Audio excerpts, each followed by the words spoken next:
4 space garbage collectors will discover secrets after trying to sell a fugitive android. That's why today, Space Sweepers. If you enjoy the videos, support the channel by liking, subscribing, and enabling notifications. It's free and really helps me keep growing. Now let's get started. This story begins in 2092. By this point, trees are extinct and the planet is nearly uninhabitable. That's why a company called UST took advantage of this to sell houses in space. Although they're so expensive that only the rich can live there, while the poor remain on Earth. Here we meet Tejo, one of the many people who frequent our planet. He is looking for a little girl whose relationship to him we don't know, but she seems to be very important. He visits a lost and found center at the UST for this. But ultimately it was a false alarm. He returns to his space job. On the other hand, we also meet the founder of the most important company in recent years, Mr. Sullivan. This man, over 150 years old, persists in expanding space life despite some opposition to his work, since only 5% of humans have the privilege of living there. Those who remain on Earth later work for UST, collecting the company's space debris, taking on the risks involved. This is precisely the protagonist's occupation. His team is one of the best, thanks to Captain Junk, a young woman who studied engineering at UST. But she later joined pirates and attempted to kill Sullivan. Tiger Park, a former major drug dealer on Earth, was captured and sentenced to death. He escaped and ended up working in space. Lastly, Junk rescued and repaired a friendly military robot called Boobs from the trash to assist them. After securing their target, they were set to get paid. However, due to Tejo's actions, they lost all the money they had earned. Despite being among the best in their field, this is a frequent occurrence for them. And all the money they earn is used to pay their fines or repair the ship. In the same location, a television report reveals that authorities are searching for a robot girl associated with a criminal group known as the Black Foxes. But Tejo ignores it and returns to his team to continue working. While searching through trash, they discover a girl and immediately take her to their ship, anticipating a reward from her parents. Her face is familiar to all. Then they see on a screen a poster saying that the girl is wanted because she's an android and has a bomb implanted in her system.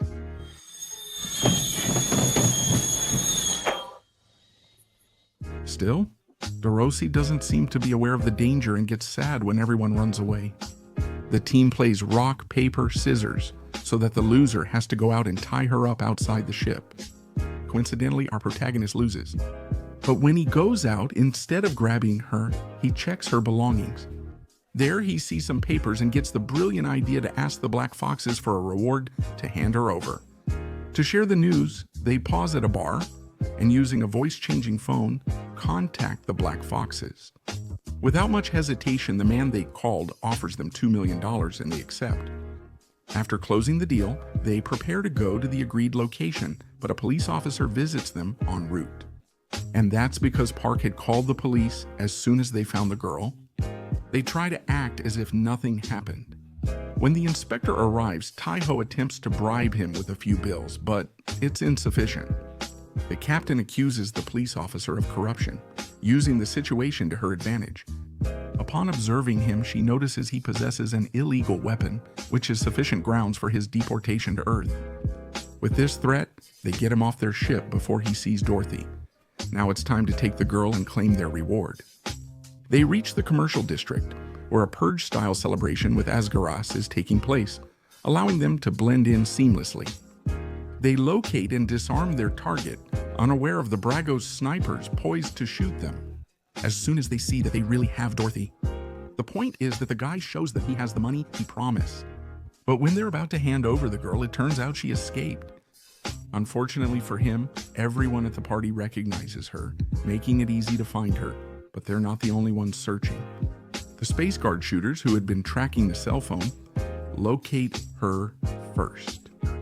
The man they were dealing with was unrelated to them. He departs as the protagonist attempts to recover the money, but Park had already returned it.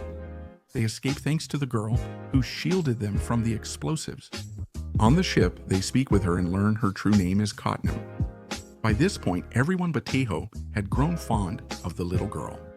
On the other hand, UST uses nanobots that have the ability to create life, and they planted a tree made of those nanobots on Mars to make it habitable. Krypton waves from the bomb inside Dorothy are the only thing that can deactivate them. But in the meantime, our team of garbage collectors stops to fix their ship. Here, Kotnim and Tejo start selling some tomatoes that the little one made grow. Since having something from a plant is rare, they sell them all, despite their subpar condition. They taste horrible. Here, finally, our protagonist begins accepting her. She talks a bit with Bubs.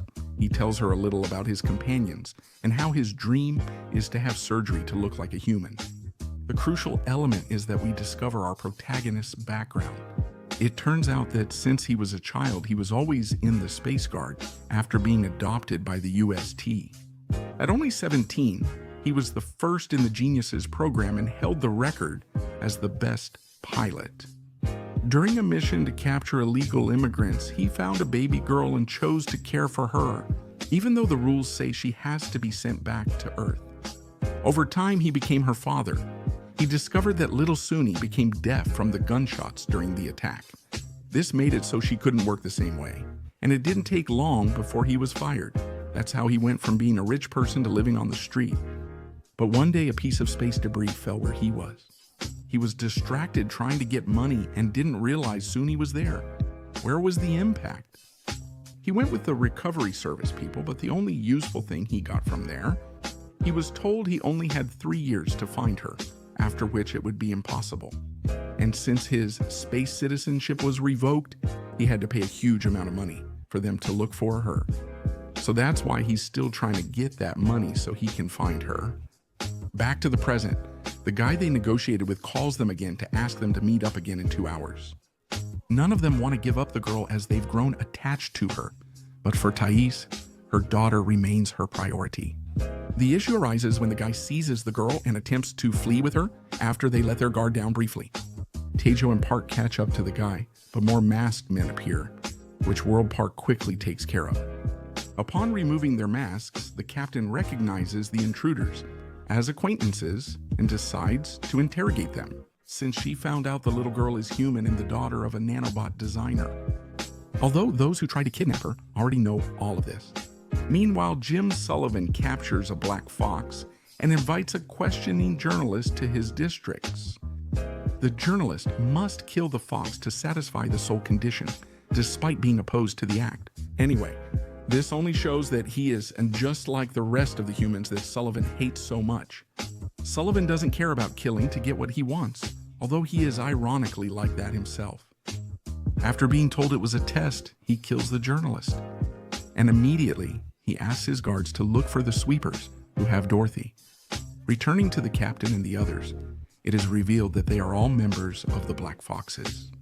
Contrary to popular belief, they are not terrorists, but an environmentalist group being pursued by the Space Guard. They started investigating the Mars project since it began, because it seemed strange to them that they could make Mars habitable, but not Earth. Given the nearly identical conditions on both planets, efforts were made to restore Earth to its previous state. The solution arrived with Dorothy's birth. She suffered from an incurable rare nerve disease, so her father attempted treatment with an experimental drug.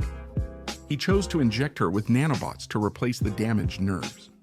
Gradually, she recovered, and the nanobots in her body enabled her to communicate with other nanobots, such as those that create life. In short, she has the ability to grow plants and therefore to restore life on Earth. The UST head took her to Mars, where she transformed the planet into a paradise upon discovery. But since they couldn't let her do that on other planets, they tried to kill her. She escaped and joined the Protagonists. But the story doesn't end here. This is because Kotnim is protected by nanobots, which, as previously mentioned, can only be destroyed by a specific type of wave. When they capture her, they intend to detonate a powerful explosive that will destroy the Earth and all its remaining inhabitants. Right after this, the Royal Guard arrives, forcing everyone to split up to escape. And so Tejo stays with Kotnim, but they're unlucky enough to be discovered, forcing the captain to start taking off without them on the ship. Fortunately, they ultimately escape unharmed. They're chased, and due to the gunfire, they begin experiencing oxygen issues. Additionally, they encounter an area where an indestructible nanobot plague begins to engulf the entire ship, nearly destroying it. Luckily, they have the girl who can control them on their side, so they get rid of the problem quickly. They go to the agreed meeting place to meet the girl's father and get the money, since it's the only way Ty can get his daughter back. Kotnim and her father reunite, but the sweepers must bid farewell to the young girl. Prior to this, the captain discovers they are encircled by a bomb that neutralizes technological devices. She noticed too late as the guard finished off the foxes. They captured Dorothy and killed her father. Sullivan arrives and deals with the sweepers, except Tejo, whom he offers $4 million to find his daughter. Shocked and unable to react, he accepts. When everyone else regains consciousness, he takes his share of the money and gets ready to go look for Suni. But the others can't leave the girl behind, who is now part of their family, and they get ready to risk their lives to save her. He leaves them and goes to pay someone to look for his little girl, but then he starts to remember how his last moments with her were and decides to go back to his companions. Each one takes their position, but since there are too many official guard ships, Bob has to go personally to take care of them. This gave them a brief advantage before more ships appeared, which they took down with a few maneuvers and shots. They finally enter the bomb's location and find Kotnim. The captain is now unable to deactivate the bomb, which is the biggest problem. Moreover, even if they extract it, the Krypton wave would extend over 5,000 kilometers, causing her illness to return. The protagonist believes that by going faster, he can travel farther to rescue her. But then, just as they're about to leave, a soldier shows up who doesn't even take 5 seconds to knock out Ty, Bob, and the captain. Meanwhile, Park tells Kotnim how to get to the ship and locks himself in a room so he can take care of the guard his own way. Now, when they can finally leave, they realize they're completely surrounded. Using a communication channel, they call all the sweepers for help. And since they're the only ones in space who care about Earth, they agree and go to rescue them. Meanwhile, a leaked audio recording of Sullivan detailing his entire plan spreads to all UST districts. Although by this point, Sullivan himself is going to face our protagonists. But his whole plan turns out to be a failure, because all this time they had carried the bomb and left Kotnim so that it wouldn't affect her or the Earth, even if this means her end.